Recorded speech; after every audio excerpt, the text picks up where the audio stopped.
और एक दिन मैंने कहा था आरएसएस को सावधान रहना चाहिए। 2-4% जो हमारी प्राचीन शास्त्र सम्मत मान्यताएं शेष रह गई हैं, उनको नष्ट करने के लिए आरएसएस का मस्तिष्क उद्यत है। अंतर्जातीय विवाह करो। वर्ण संकरता हमारे यहाँ पतन का द्योतक है। अब आरएसएस पानी पी पीकर वर्ण संकरता का प्रचार कर रहा है। इसका अर्थ आरएसएस के मस्तिष्क से अंग्रेज बोल रहे हैं। यही अंग्रेजों की विशेषता है, किसके मुख से वे क्या बोल दें कुछ पता नहीं। इसके लिए अंग्रेजों को कुछ प्रयास करने की आवश्यकता नहीं है। उन्होंने शिक्षा पद्धति ऐसी बना दी कि जो हिंदुत्व के पक्षधर कहे जाते हैं, वैदिक कहे जाते हैं, सनातनी कहे जाते हैं, आर्य कहे जाते हैं, उनके मुख से भी अंग्रेज ही बोलता है, क्योंकि उनका मस्तिष्क पाश्चात्य शिक्षा पद्धति के आधार पर बना है।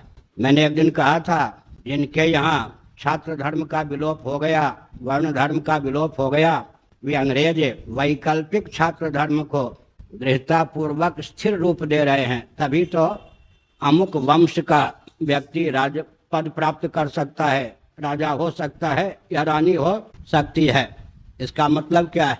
वैकल्पिक व्यवस्था को स्थिर रूप देने में अंग्रेज लगे हैं। मुसलमानों के यहाँ भी जम्मा मस्जिद में अरब राष्ट्र की परंपरा का मुसलमान नमाज अदा कर सकता है। मक्का मदीना में भी कुछ उनके नियम हैं।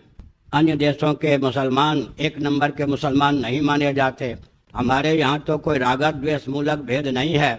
प्रकृति प्रदत्त सकल भेद भूमियों का सदुपयोग करता हुआ व्यक्ति निर्भेद परमात्मा को प्राप्त कर सके, इसके लिए शास्त्र सम्मत भेद को अपनाने की आवश्यकता है। लेकिन शास्त्र सम्मत भेद को मिटाने का दुर्व्यसन सामाजिक संस्थानों को कहाँ से प्राप्त है? अंग्रेजों की शिक्षा से प्राप्त है। तो हमारी बात को अन्यथा न लेकर आरएसएस के नेतृत्व का यह दायित्व है कि हिंदुत्व के नाम पर हिंदुत्व के मूल का उच्छेद करने का प्रयास न करे। उसकी भी लाचारी है। क्रिश्चियन तंत्र से, कम्युनिस्ट तंत्र से, मुस्लिम तंत्र से भिड़ने की उसमें क्षमता नहीं है। तब फिर सनातन तंत्र जो कुछ बच गया है, उसी को विकास के नाम पर रौंदने के अतिरिक्त उसके पास कुछ कार्य ही नहीं रह गया है। इसलिए यह सब जो अदूरदर्शिता है, इसको दूर करने की आवश्यकता है। और मैं एक संकेत करता हूँ, स्वयं जाने नहीं और जानकार की बात माने नहीं, वो कौन होता है? वर्णम व्यवस्था में दर्शन, विज्ञान और व्यवहार तीनों का सामंजस्य है। अपने आप तो कोई वर्ण व्यवस्था के महत्व को समझ सकता नहीं। इसीलिए भगवत गीता के 12वें अध्याय में भगवान ने संकेत किया, श्रेयो ही ज्ञानम अभ्यासात्, किसी वस्तु की सम्यक जानकारी प्राप्त किए बिना